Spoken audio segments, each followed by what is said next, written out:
Bueno, arratsaldeon, buenas tardes. Aurkeztu berri dugun lehiakortasunerako txostenak, autonomia erkidegoan lehiakortasuna nola eraldatu den azaldu digu azken 10 urteetan. Baina eraldatu den bakarra ez da lehiakortasuna izan, orkestrak, institutua ere eraldatu eginda 10 urte hauetan lehiakortasunaren erronkei aurre egin ahal izateko. Eraldaketa horren oinarrian gu kontzeptu bat jarri nahi izan dugu, ikerketa eraldatzailea hain zuzen. Kontzeptu hau institutua sortu zenetik bere sustraietan egon da. Izan ere, institutuaren sortzaileek aipatu zuten institutuak ez zuela lehiakortasuna aztertu soilik egin behar, lehiakortasunean eragin behar zuela. Eta hori esaten erraza da, baino egiten oso zaila, eta institutuan ikasi egin behar izan dugu, ikerketa eraldatzailea nola egiten den. Horregaitik gaur, zuekin partekatu nahi deguna, gure ikasketa horretatik ateratzen dugun gai bat da. Lehiakortasuna prozesu sistemikoa dela, eta eragile askok dugula zer esana lehiakortasunaren erronkei aurre egiterakoan. Eta horrez gain, ez dagoela eragile bakar bat, indartsuena, izanik ere, lehiakortasunaren erronka guztiei berak bakarrik aurre egiteko prestatuta dagoenik. Eta horrek eskatzen duena da elkarlana. Eta elkarlana berriro ere esaten, hitz erraza da, baina elkarlana garatzea kostatu egiten zaigu. Horregaitik, elkarlana lantzerako orduan ikasi dugun beste gauzetako bat da, ez da lain erraza edo dirudiena baino zailagoa dela batzutan bestearen begirada ulertzea. Besteak zer esaten duen eta zergaitik esaten digun ulertzea, eta horregaitik gaurko mahai-inguruan 3 begirada ekarri nahi izan ditugu. Tenemos aquí, por lo tanto, 3 personas que nos van a representar o van a compartir con nosotros 3 miradas. Una mirada desde la empresa grande, una mirada desde la política y una mirada desde lo que hemos llamado la dimensión social y que queremos conectar con la cohesión y el bienestar de los que tanto se ha hablado hoy. Lo que voy a hacer es proceder primero a presentar a nuestros invitados, después abriremos un turno en el que yo voy a hacer una pregunta, pero tenemos la posibilidad de recibir también preguntas desde el público que abriremos en una segunda ronda a nuestros invitados. Empiezo, por lo tanto, presentando a los participantes. Patxi Artetxe, consejero delegado de Euskaltel, que ha trabajado también con anterioridad en otras empresas como Microsoft o Electronics Arts, que es licenciado en Ingeniería Industrial por la Universidad de Navarra y MBA por la IS Business School. A él, como he dicho, le hemos pedido que comparta esa mirada desde la empresa grande. En segundo lugar, participará Patxi Álvarez, jesuita, que ha trabajado durante 10 años en una ONG, en Alboan, y ha sido después secretario para la Justicia Social y la Ecología de la Compañía de Jesús, y es de formación ingeniero de telecomunicaciones por la Universidad del País Vasco. Y la mirada desde la política la va a compartir Arantxa Tapia, en la actualidad consejera de Desarrollo Económico e Infraestructuras del Gobierno Vasco, catedrática en la Universidad del País Vasco y doctora también ingeniero industrial por la Universidad de Navarra. Vamos a abrir, por lo tanto, la ronda o vamos a empezar a compartir estas miradas desde la visión de la empresa y ahí partimos de una reflexión y es que el informe que acabamos de presentar plantea la competitividad del territorio pero haciendo hincapié en la relevancia que tienen las empresas y las grandes empresas dentro del territorio. Pero también es verdad que no siempre estos 2 criterios, estas 2 perspectivas se ven alineadas y nos encontramos a veces con situaciones en que parecería que el interés de la empresa grande y la del territorio parecen no confluir. Entonces sí que queríamos plantearte un poco, Patxi, si podrías compartir cómo se vive, si esto es un dilema desde la empresa, esta relación entre los objetivos, los intereses de la empresa, las del territorio, cómo se vive y cómo se afronta, ¿no? esta visión. Eskerrik asko miren eta arratsaldeon guztioi. La verdad es que Cuando se habla de Euskaltel, hablar de Euskaltel, arraigo, anclaje, para mí es como definir el ADN de la compañía, ¿no? Desde que Euskaltel hace 20 años se creó, su vocación ha sido siempre estar pues, muy cerca o cerquísima de los consumidores vascos, de las empresas vascas, de la aportación social que podía estar haciendo, ¿no? Y enfrente tengo algunas de las personas que han sido muy relevantes en la historia de esta compañía, mucho más que yo, que llevo 10 meses, ¿no? Entonces, yo creo que esa es la clave, con lo cual somos somos una empresa grande, pero una empresa con un perfil un poco delicado. Me ha encantado que cuando antes de la conferencia me han presentado al profesor Benneworth, ha dicho, los del equipo ciclista. He dicho, no está mal. Y le he tenido que explicar que ya hace unos cuantos años que no estamos con el equipo ciclista, ¿no? Por lo menos no me ha preguntado si soy el Patxi del anuncio de Euskaltel, cosa que desde que he llegado hace 10 meses me han preguntado un montón de gente, ¿no? Pero bueno, quería resaltar esa especie de arraigo y de cercanía que es la clave de todo lo que hemos ido haciendo. Y ha sido la clave con una evolución a lo largo de todos estos años, con una evolución que se ha acelerado en los últimos 3 años. Porque en los últimos 3 años, de ser una compañía con un arraigo muy fuerte en Euskadi, hemos pasado a ser una compañía que tiene un arraigo en Euskadi, que tiene una parte gallega con un arraigo gallego muy importante y próximamente, cuando se acabe, el otro día se aprobó en la Junta General de Accionistas, pero cuando lo apruebe competencia, seremos una compañía, un grupo que incluye una parte de la compañía con un arraigo muy importante en Asturias, ¿no? Entonces, esa componente de arraigo y de cercanía forma parte de todo lo que somos y lo que vamos a mantener siendo, ¿no? Cuando pensamos en cuáles son los siguientes pasos y cuando tratamos de asociar eso con una componente más global, la realidad es que la componente global no está solo en vender en el extranjero. Yo creo que nosotros tenemos una serie de componentes globales que son importantes. La primera es que desde el momento en el que salimos a bolsa hace un poco más de 2 años, la mayor parte de nuestros accionistas / dueños son grupos inversores extranjeros, americanos, ingleses, de otros países, ¿no? Es gente que cuando se les habló del tema del arraigo de una compañía basada en Euskadi, no lo pensaron 2 veces. La demanda en el momento de la salida a bolsa fue el doble de la oferta. Dijeron, es algo en lo que creemos, ¿no? Tenemos una componente global porque hemos sido capaces a lo largo de estos años de atraer compañías, una compañía china como TATE para que pusiese sus headquarters, no sé cómo se dice en castellano, pero su sede del sur de Europa basada aquí en Zamudio. Compañías como GFI que han invertido de una forma muy importante en aumentar sus instalaciones aquí, ¿no? Yo también le doy un componente global a otra cosa que en parte ha salido mencionada durante las distintas conferencias, ¿no? Cuando miramos con quién competimos, yo siempre pienso, no competimos solo con unas compañías que también son multinacionales, por cierto, como puede ser Vodafone, Orange o Telefónica. Yo creo que donde ponemos mucho la mira cuando pensamos cómo queremos ser en el futuro y qué queremos ser en el futuro, miramos a muchas otras compañías que existen en otros países, que existen en Suecia, que existen en Australia, que existen en Bélgica, que son compañías similares a nosotros, con retos similares y de las cuales podemos aprender y a las cuales podemos enseñar mucho. Ayer estuve 2 horas con el consejero delegado de una compañía, Comhem, que es una compañía sueca, y al cabo de las 2 horas llegamos a la conclusión ambos de que había muchísimas cosas en las que podíamos colaborar, aprender e intercambiar conocimientos, ¿no? Para mí todo eso son también componentes que yo considero globales. La fase en la que estamos como compañía grande es una fase de reflexión, ¿no? Y de hecho es la pregunta con la que se ha empezado, ¿no? ¿Y mañana qué? ¿No? Entonces la reflexión que tenemos ahora mismo como compañía es tenemos que definir qué queremos ser. Estamos en un entorno que cambia tremendamente, que cambia muy rápidamente. Yo siempre digo, hay 2 cosas que tenemos que tener. Una urgencia, otra ambición.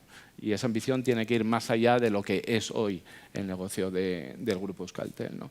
Yo creo que hay reflexiones como las reflexiones que estamos haciendo con la Universidad de Deusto y la cátedra de Economía Digital que estamos patrocinando, que son reflexiones que nos tienen que ayudar mucho a pensar a dónde queremos llegar, ¿no? Y es una parte del ejercicio que creo que todas las compañías deben hacer. En la pregunta me decías hasta qué punto la política, las instituciones ayudan o cuál debe ser el rol, ¿no? Algunos puntos concretos en los que yo creo que tiene que haber trabajo. Y diría, la mayor parte de los puntos no es una petición para recibir, es una petición para colaborar. Entonces, algunas de las cosas que también han salido mencionadas, que para mí es vital, es el talento. Las personas son las que hacen las empresas y las personas son las que nos pueden hacer triunfar dentro de 10 años o no triunfar dentro de 10 años, ¿no? El crear ese entorno donde se pueda atraer el talento que necesitamos. Y es verdad que hoy en día hay mucha gente muy cualificada, pero hay talento que hace falta. En algunas ocasiones se habla, un tema que está muy al día es la ciberseguridad, ¿no? Una empresa de telecomunicaciones tiene que tener una propuesta de ciberseguridad. Bueno, pues no hay mucho talento en ciberseguridad que esté disponible. Bueno, pues una parte tenemos que atraerlo y otra parte lo tenemos que generar, ¿no? Y como compañía, precisamente estamos invirtiendo en cómo podemos hacer para tener ese talento y esos conocimientos de cara al futuro. Hace tiempo que el ritmo de contratación de Euskaltel de nuevos graduados había ido reduciéndose, ¿no? Este año nos hemos comprometido a contratar 20 personas que vengan directamente de la facultad o que sean doctorandos. Esperamos de esa gente mucho, ¿no? Esperamos conocimientos, actitud y empezar a crear ese talento. Otro área, y ahí es donde yo creo que con la administración y con las universidades y con las distintas entidades tiene que haber una colaboración muy frecuente. El programa de universidad de empresa nos parece una idea fantástica. Ya hemos firmado, yo creo que con todas las universidades, para poder incorporar gente que pueda combinar y ganar experiencia durante los estudios, ¿no? Otro área que yo asocio también bastante con este punto es el área de la innovación y de las startups que ha salido. Las startups no es solo ayudar a lanzar a gente para que cree nuevos negocios.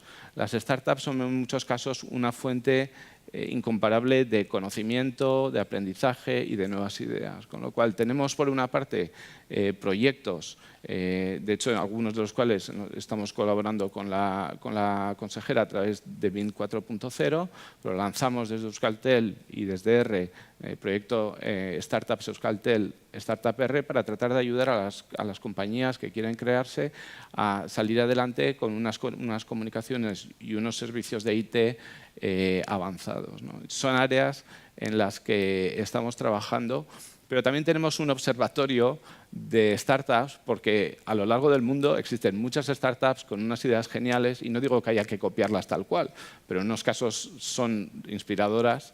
Y luego otra de las cosas que las startups aprecian mucho no es solo que entres en el capital o que les des un premio. Lo que más aprecia una startup es que las contrates y les des una referencia de un trabajo o de una cosa bien hecha, ¿no? Entonces, yo creo que esas dos áreas son áreas en las que tenemos que tener una colaboración muy cercana. Otras dos cosas que comentaría bajo ese punto de vista. Yo creo que hay muchas iniciativas que desde la Administración se están poniendo en marcha que son muy valiosas en la medida en que las distintas entidades, ayuntamientos, diputaciones, Gobierno vasco, estén más coordinadas en concentrar, dar más profundidad y más recursos a una única iniciativa. A las empresas privadas eso nos ayuda. No tenemos capacidad de estar en muchas iniciativas y al final lo ideal es cuanto menos tengamos que elegir, mejor, y más esfuerzo y más resultado vamos a poder tener, ¿no? Y quizá por terminar, pues sería, lo he dicho al principio, somos una empresa que además de global tenemos unos accionistas mayoritariamente extranjeros. Esos accionistas están hoy encantados con una empresa basada en Euskadi. Tenemos que asegurarnos que el entorno económico dentro de 5, dentro de 10 años mantiene esa atractividad Hoy no es una preocupación para nosotros, pero es una de las cosas que esperamos, evidentemente, de la Administración, ¿no? Y yo creo que terminaría mi respuesta, no sé si ha sido un poco larga, con lo que se ha dicho al principio, ¿no? ¿Y mañana qué? Y diría, nuestra visión de mañana es optimista y muy optimista. Hay muchísimas oportunidades que las empresas vascas pueden beneficiarse. Creemos que tenemos que tener un rol para ayudar a esas empresas vascas en el camino de la digitalización. Creemos que eso va a generar riqueza. Evidentemente va a requerir una transformación, empezando por cada uno de nosotros. Nos tenemos que transformar y adaptar a los nuevos negocios, pero con la ambición y con eso que decía de la urgencia, yo creo que somos optimistas ante lo que viene. Muy bien. Muchas gracias. Como hemos dicho, esta ha sido un poco la visión desde la empresa y lo que vamos a hacer es pasar ahora a la intervención de Patxi Álvarez y a él le hemos pedido un poco que aportara, gracias a su experiencia en distintos países y abordando el tema un poco de la cohesión social, el bienestar, su visión de cómo se relacionan estos dos conceptos, competitividad, cohesión, bienestar social, y cuál puede ser una manera para que un territorio aborde de forma sana la conexión entre estos dos conceptos. Gracias, Miren. Eta arratsaldeon guztioi. Tal como dices, es necesario que competitividad y cohesión social vayan de la mano, estén integrados, se enriquezcan mutuamente. Pero como señala el informe de Orquestra, y bien lo recordaba Susana Franco, lo que sucede hoy es que los buenos resultados económicos no se igualan en el ámbito social. Y esto detecta un problema, pues como dice también el informe, el crecimiento económico debe ser un medio para el bienestar y no un fin en sí mismo. Así que es conveniente esta convergencia entre competitividad y cohesión social que no se produce de un modo automático. A día de hoy existe a nivel global una convicción compartida de que es necesario perseguir al mismo tiempo tres objetivos: el crecimiento económico por un lado, la inclusión o cohesión social por otro y, en tercer lugar, la sostenibilidad medioambiental. Y para ello es necesario también coordinar la buena gobernanza de las instituciones públicas y de las instituciones privadas. Esos tres objetivos están relacionados unos con otros, pero no siempre lo hacen dentro de un círculo virtuoso.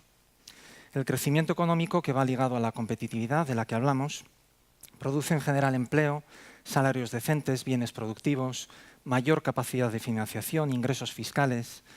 Todos los países necesitamos crecimiento económico.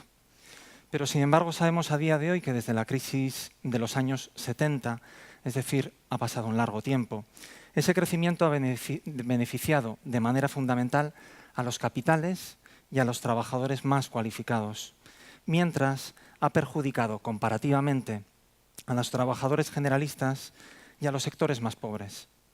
Llevamos 30 años en que crece la desigualdad en el mundo, en todos los países, en el interior de ellos, y la crisis económica aún ha acelerado más este proceso.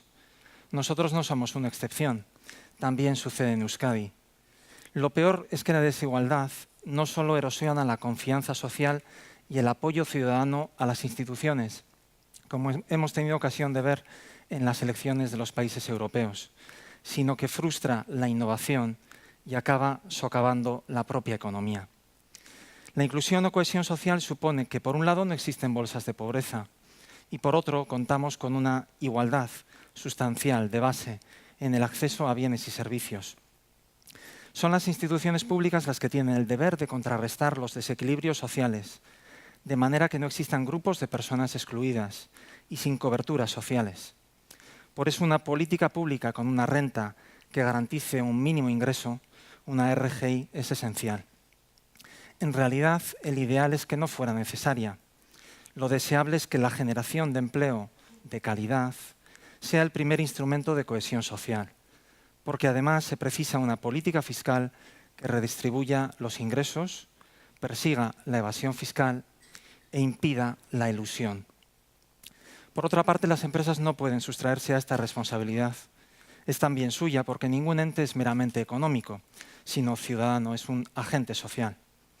Esa convicción ha impulsado lo mejor de la responsabilidad social empresarial. Tal como la define la Comisión Europea, se trata de un concepto en el que las empresas integran de un modo voluntario las preocupaciones sociales, medioambientales y económicas en sus actividades. Las empresas escogen elevar o arruinar la cohesión social dependiendo de la calidad del empleo, de los salarios que ofrecen, del diálogo social que promueven o no en su interior y de su grado de compromiso ciudadano con lo local mediante acciones de mecenazgo o liderazgo. Crecimiento económico, inclusión o cohesión social están en nuestras manos. El informe de Orquestra ofrece numerosas recomendaciones en este campo. Se trata de políticas educativas, de buena gestión y funcionamiento de escuelas y universidades, de apoyo a la juventud y a las minorías migrantes. Hablamos de política fiscal redistributiva, de apoyo a las familias, de conciliación familiar, lucha contra la pobreza y también de responsabilidad social empresarial activa y convencida, que no sea un mero cosmético. Hablamos, por tanto, de innovación social, del desarrollo de alianzas entre empresas, entidades del tercer sector y la administración pública como motor fundamental del desarrollo humano, inclusivo y sostenible. En todo caso, es una falacia que para vivir mejor como sociedad tengamos necesariamente que ser muy ricos. Podemos vivir muy bien si con lo que tenemos establecemos una solidaridad institucional y de iniciativa privada que redistribuya ingreso y cubra las necesidades básicas de todas las personas. Hay sociedades que lo logran. Pero es necesario considerar la tercera variable, la sostenibilidad medioambiental. Sabemos que el modo en que producimos y consumimos no es sostenible. Necesita un giro radical. Lo dará necesariamente por voluntad o por obligación, más tarde o más temprano. Estamos esquilmando los recursos naturales de la Tierra hasta que llegue un punto en que no pueda dar más de sí, frente a nuestra demanda siempre insaciable. A veces pensamos vivir en una sociedad postindustrial que se ha desenganchado del uso de los bienes materiales. Esto no es así. El crecimiento económico hoy se produce a costa del medio ambiente. Supone un coste que las empresas externalizan. El desafío es político, empresarial, ciudadano e internacional. Afecta a la humanidad en su conjunto y todos nosotros tenemos algo que hacer. La insostenibilidad genera grandes tensiones sociales hoy y en el futuro. Condicionará radicalmente nuestro crecimiento económico. No podemos prescindir de esta problemática dejándosela a otros, como si esta urgencia no tuviera nada que ver con nosotros. Es necesario que nuestro modelo de producción y consumo atraviese una transición que yo preferiría llamar ecológica. Lo va a hacer antes o después, pero quienes se adelanten y lo hagan bien tendrán más posibilidades de crecimiento económico y generarán beneficios medioambientales en su entorno. Hablamos de economía circular, de patentes, de formación actualizada, de eficiencia energética, de utilización de renovables y también del sano contento social que genera hacer bien las cosas. Este es un amplio campo de innovación exploratoria. El desafío es público y privado. Necesita la contribución de muchos. Creo que Orquestra cuenta con una intuición valiosa y ya validada cuando desde el impulso a la competitividad, en diálogo local con los actores políticos y públicos y privados, apunta a la construcción de sociedades cohesionadas y sostenibles. Ojalá Euskadi pueda ser en un próximo futuro un modelo de región europea en la que crecimiento económico, inclusión social y sostenibilidad vayan de la mano gracias a una buena gobernanza coordinada, pública y privada. Gracias.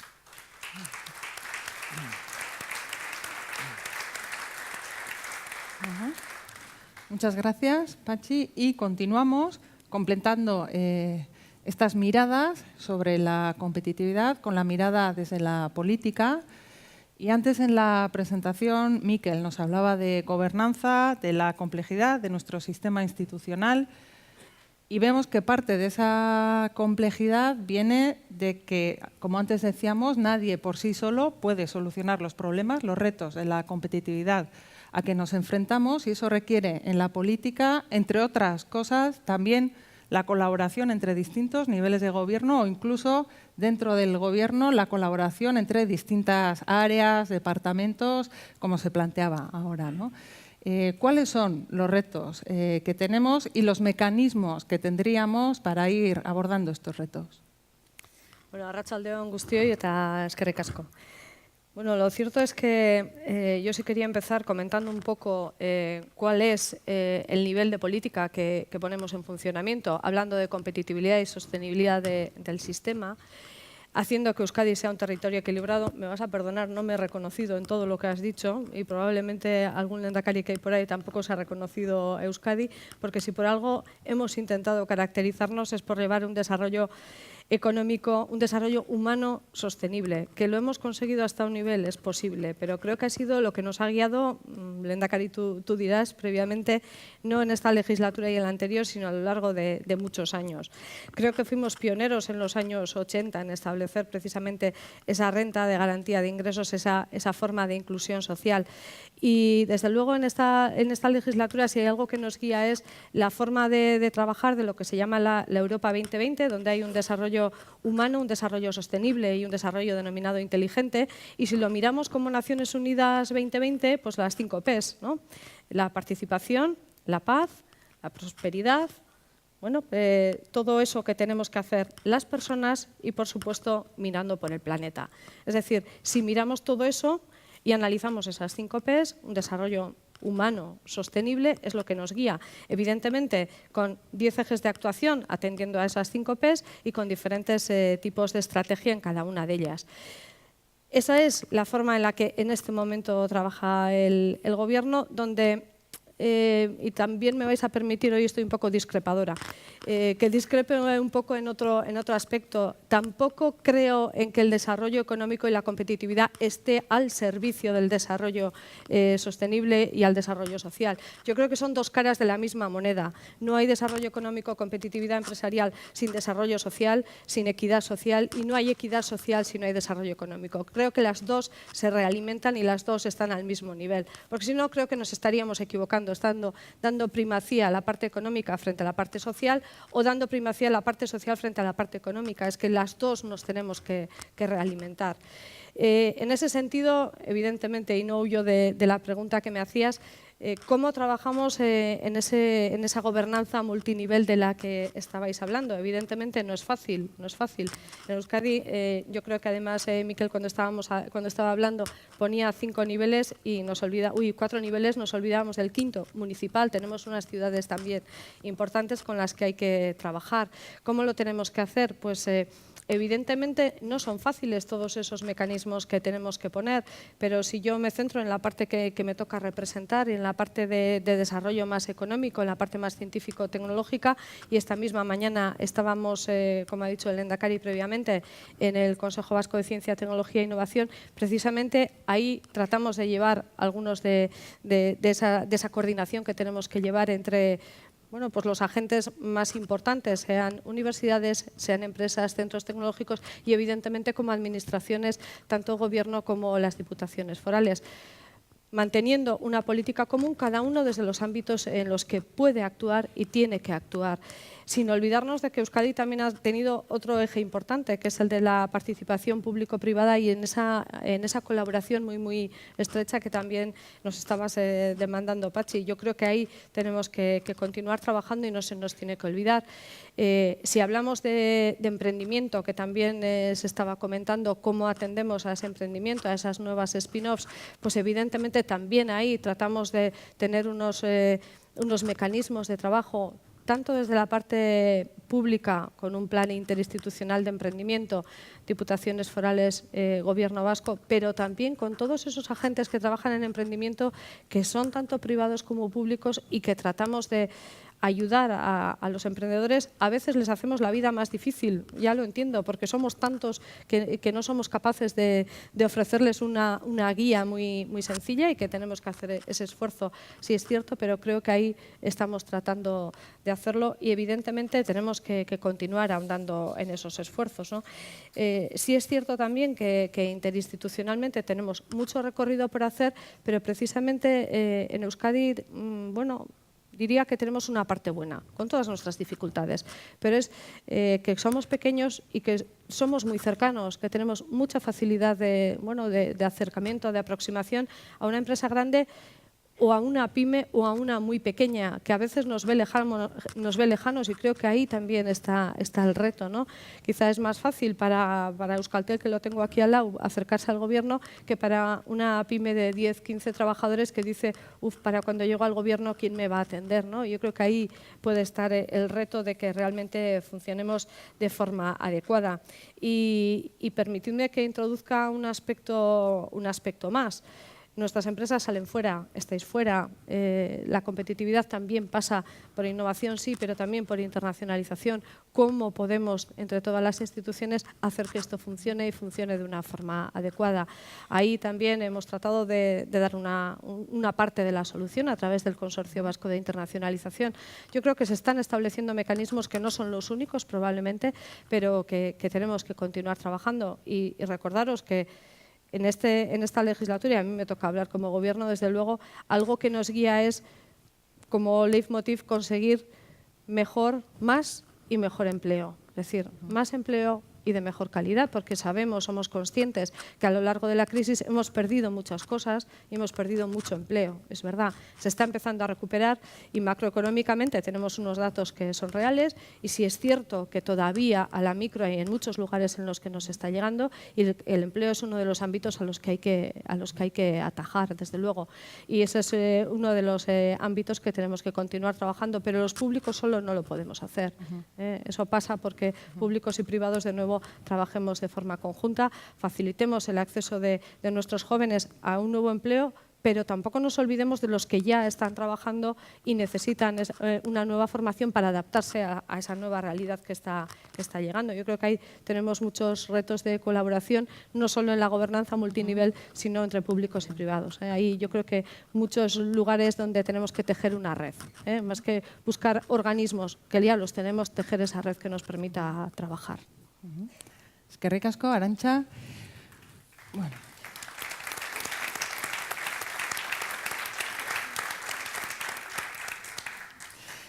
Bueno, como he comentado antes, la filosofía un poco en esta mesa redonda era compartir un aprendizaje de orquestra en torno a la colaboración. Y es que la colaboración surge de la diferencia en las miradas y cómo somos capaces de construir desde ahí. Y Arantxa, verbalizabas un poco también esa diferencia en las miradas. Y bueno, la pregunta del público pues, va un poco en esa línea también. Entonces voy a leer literalmente, creo que es una dirigida a los tres.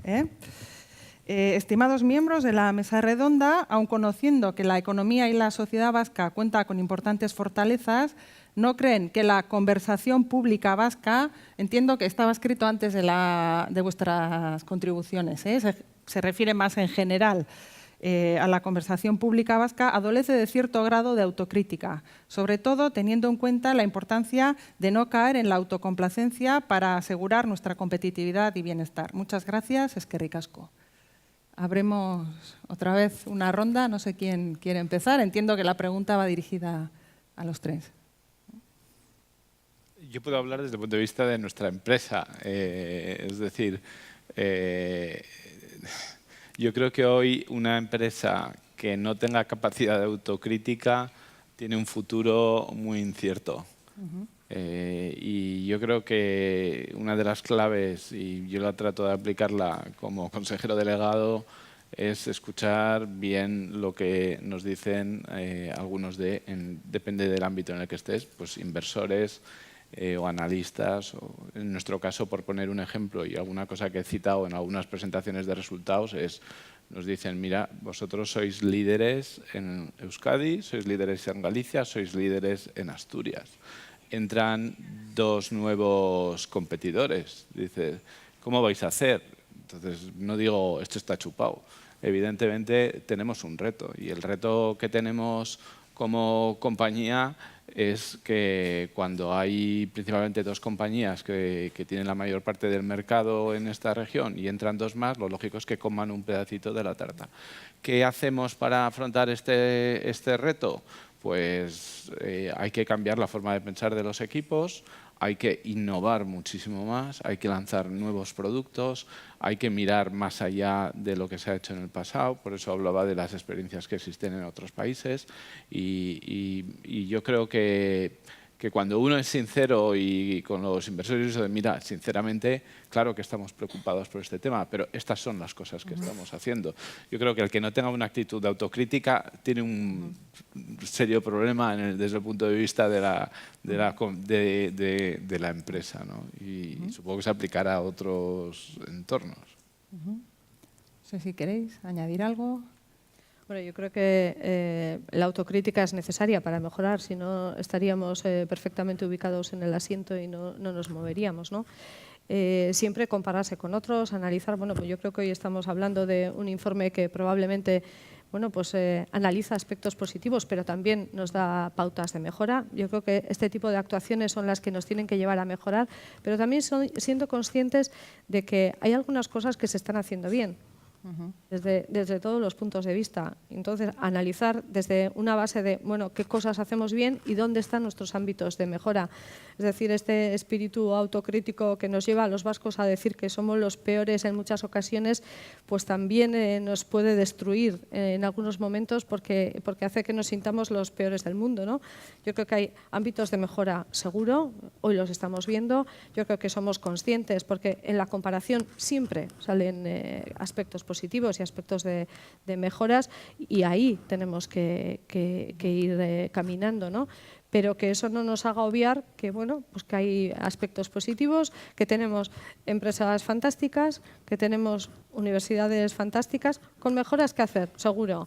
Centros tecnológicos que funcionan muy bien, mejorables, seguro. Administraciones que hacen, bueno, pues algunas cosas bien y otras mejorables y que desde luego desde el punto de vista social también tenemos, bueno, todo el ámbito del tercer sector que creo que es, bueno, tendrá sus mejoras que hacer, pero desde luego muy reconocible y precisamente uno de los ámbitos en los que, bueno, pues el presidente Juncker hablaba con el Lehendakari era ¿cómo lo hacéis? Queremos aprender de lo que estáis haciendo.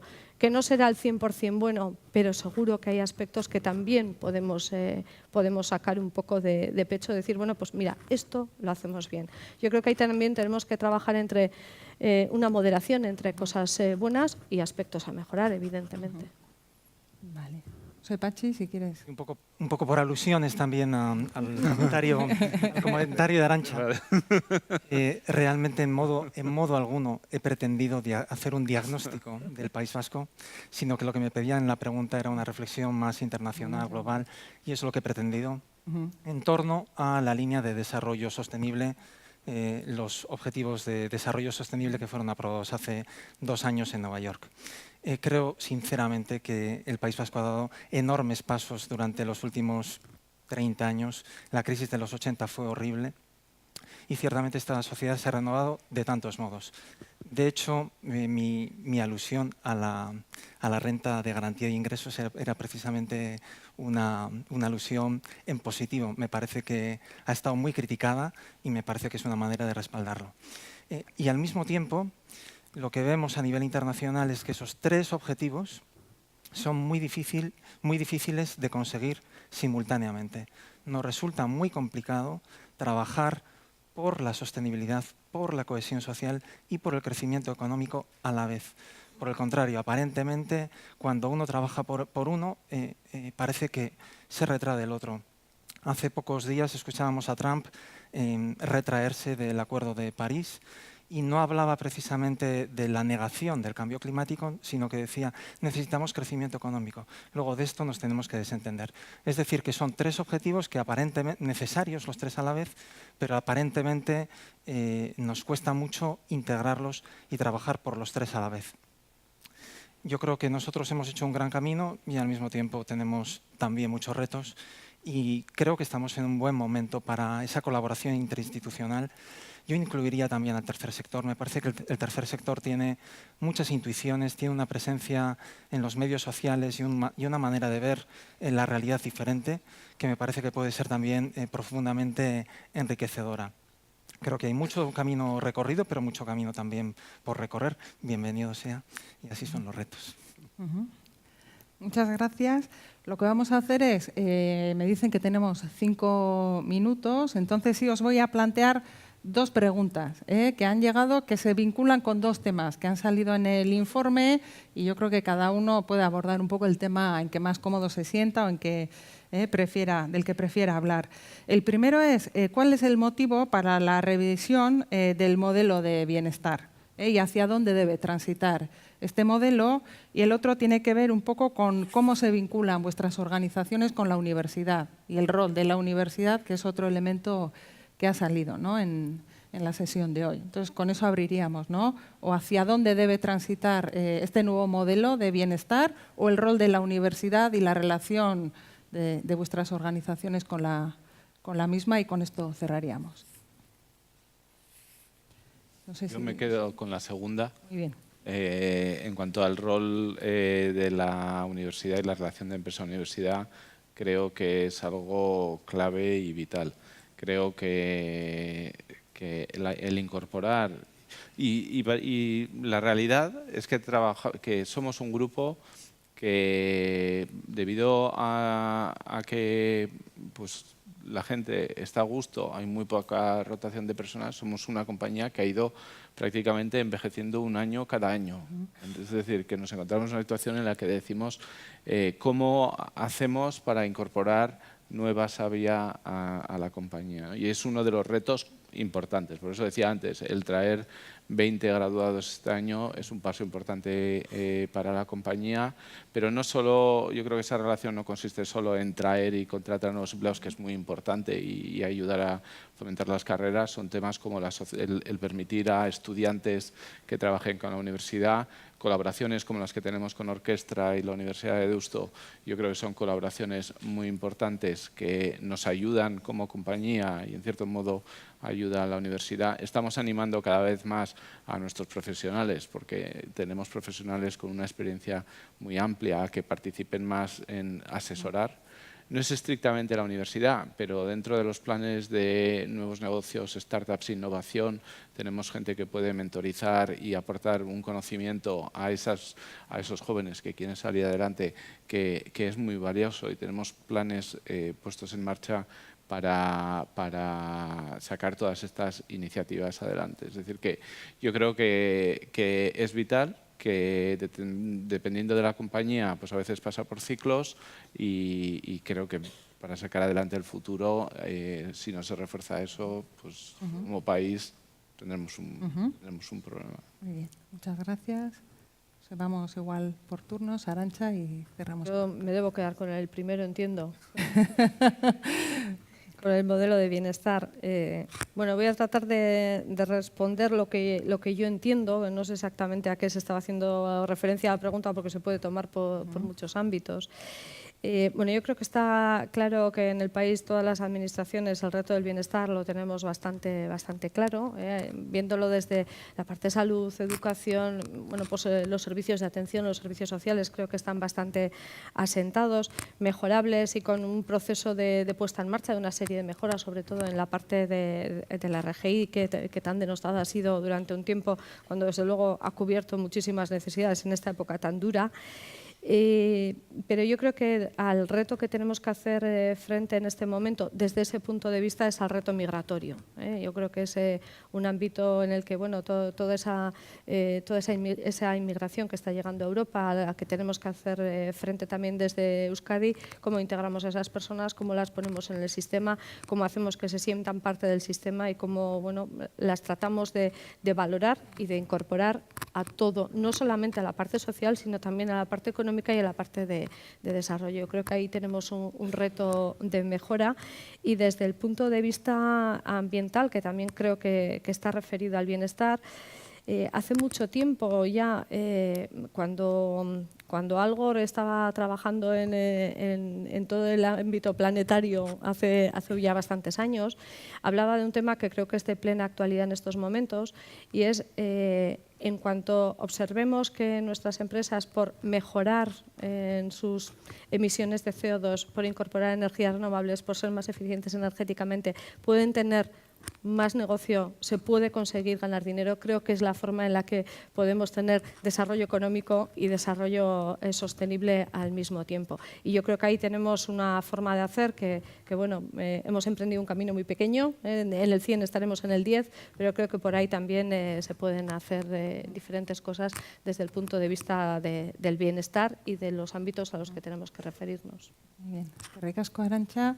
Y hay una pregunta específica que ha llegado para ti, te la hago también y luego combinas. La respuesta es, ¿usted no cree que el desarrollo económico está para servir a la persona y por lo tanto el objetivo es el desarrollo social? Desarrollo económico es un requisito para alcanzar ese desarrollo social. Respondo primero a esta última pregunta y después a la segunda de las dos primeras. Sí, efectivamente, el crecimiento económico es para la persona, para las personas, para las sociedades, evidentemente. Hoy lo que sucede es que no tenemos solución para el problema del empleo si no es con crecimiento. Hay quien habla de crecimiento económico. Yo creo que eso es muy complicado, enormemente complicado. Es decir, necesitamos como condición, como requisito, un crecimiento económico para poder para que todos tengamos trabajo y tengamos que repartir, ¿no? Eso es lo que parece en el problema muy complicado del crecimiento económico frente al consumo de recursos naturales. Y me gustaría aludir a la segunda pregunta, la relación entre, en concreto, el tercer sector y las universidades. Me parece que es un ámbito muy importante, muy relevante. Creo que el tercer sector ofrece espacios y lugares formativos de la persona, que llegan al corazón, porque pone en contacto con lugares de sufrimiento de otros y nos hace conscientes de realidades sociales humanas de las que si no, no tendríamos ninguna noticia. Son transformadores porque producen convicciones y generan nuevas actitudes de las personas que después tienen un largo recorrido a lo largo de sus vidas. Y en segundo lugar, me parece que el otro aspecto importante de relación con el tercer sector y las universidades es el enriquecimiento entre la academia y la reflexión bruta que muchas veces hay en el sector social, en el ámbito social, en el tercer sector. Bruta en el sentido de por pulir muchas veces, pero buena parte de esas reflexiones son reflexiones valiosas y que incluso pueden tener intuiciones que generan atajos en los largos razonamientos académicos. Me parece que esos dos ámbitos de conocimiento y, por supuesto, de formación global de la persona son muy relevantes. Mila esker, Patxi Artetxe, Arantxa Tapia eta Patxi Álvarez, zuen ikuspegiak partekatzeagatik. Ikuspegi, batzutan bat zetozenak eta beste batzutan ez, baina hori da gaur egun gizartean daukagun erronka. Begirada desberdinak bateratu eta elkarlanerako bideak topatzea. Eta honekin, mahai inguruari amaiera ematen diogu eta ekitaldiaren itxierarekin hasiko ginateke. Mila esker.